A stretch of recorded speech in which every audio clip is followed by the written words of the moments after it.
The restaurant had been chosen for her, of course, soft lighting, floor-to-ceiling windows overlooking the city she once ruled from glass towers, a place where waiters spoke in whispers and menus had no prices because the people who came here never asked.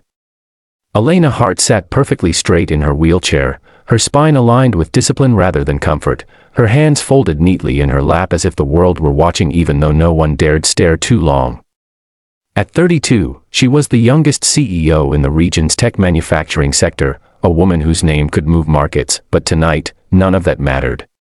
Tonight, she was just another woman on a blind date she didn't want, arranged by a board member who insisted that balance in life would help her recovery.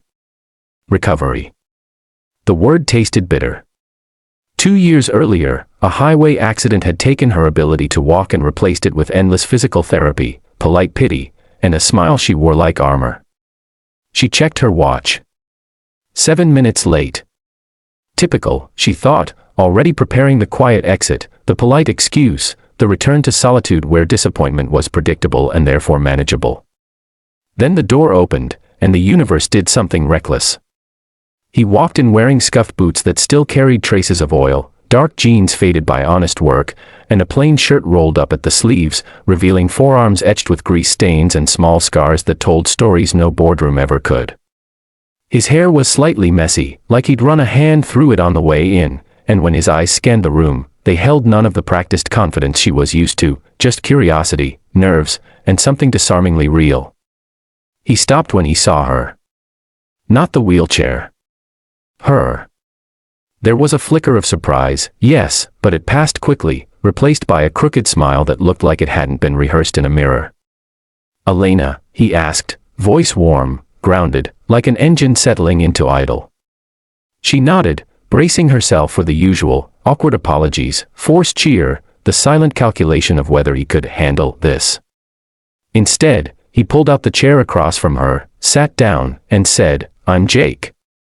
I was worried I'd mess this up. Turns out, I already did by being late." The way he said it made her laugh, actually laugh, before she could stop herself, a sound that startled her more than him.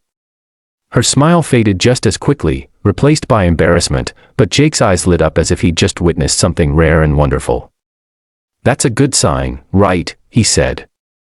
The waiter came, introductions were made, and conversation began in fits and starts, but something strange happened. Jake didn't talk about her condition unless she did. He didn't lower his voice, didn't offer sympathy like a currency. He talked about rebuilding old engines, about how machines were honest because they either worked or they didn't, about the quiet satisfaction of fixing something everyone else had given up on. Elena found herself talking too, about leadership, pressure, the loneliness of success, the nights she stared at the ceiling wondering if the accident had ended her life or simply stripped it down to the bare frame. When she mentioned the accident, he listened without interrupting, his attention complete, not intrusive. "That must have been brutal," he said simply. "Not tragic. Not inspiring. Just honest." Halfway through dinner, she realized something that unsettled her more than any quarterly loss. She felt at ease. No performance. No strategy. Just presence.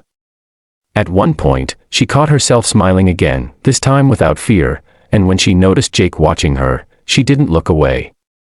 He smiled back, softer now, like he understood the weight of that moment. Outside, the city lights shimmered as they said goodbye, and for the first time in 2 years, Elena didn't rush home to be alone. She asked if he wanted to walk, or rather, roll, with her for a bit. He matched her pace without comment, hands in his pockets, talking about nothing important and everything that mattered.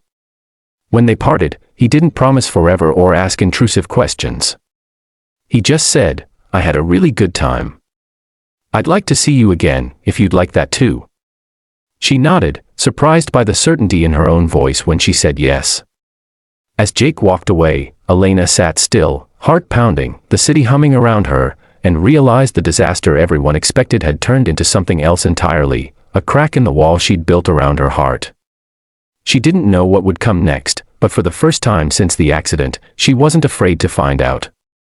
And if this story made you feel something, hope, curiosity, or that quiet belief that life can still surprise you, don't forget to subscribe to the channel. More powerful stories are coming, and you won't want to miss what happens next.